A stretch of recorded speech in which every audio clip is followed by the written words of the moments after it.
खासदार कल्याणराव काळे यांनी मनोज जरांगे पाटील आणि नवनाथ वाघमारे, लक्ष्मण हाके अमरण उपोषणासंदर्भात प्रतिक्रिया न देता खासदार कल्याण काळे यांनी बस अपघातात रुग्णांची भेट घेऊन काढता पाय घेतलाय। जालना जिल्ह्यातील मठतांडा येथे बस आणि आयशरचा अपघात झाला असून यामध्ये 19 रुग्ण जिल्हा सामान्य रुग्णालयात उपचार घेत आहे।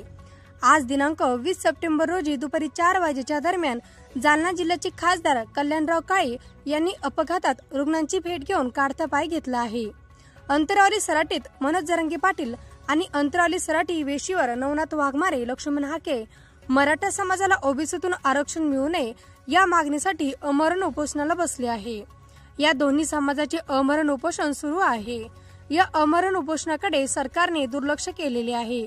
या संदर्भात जालना जिल्ह्याचे खासदार कल्याणराव काळे यांच्याशी प्रतिक्रिया घेण्याचा प्रयत्न केला असता त्यांनी प्रतिक्रिया न देता काढता पाय घेतला।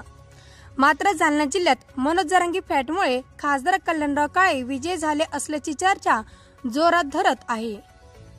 मात्र एकीकडे मनोज जरांगे पाटील अमरण उपोषणाला बसले आहे, मात्र त्यांनी अमरण उपोषणाकडे पाठ फिरवल्याचे दिसून आलेले आहे।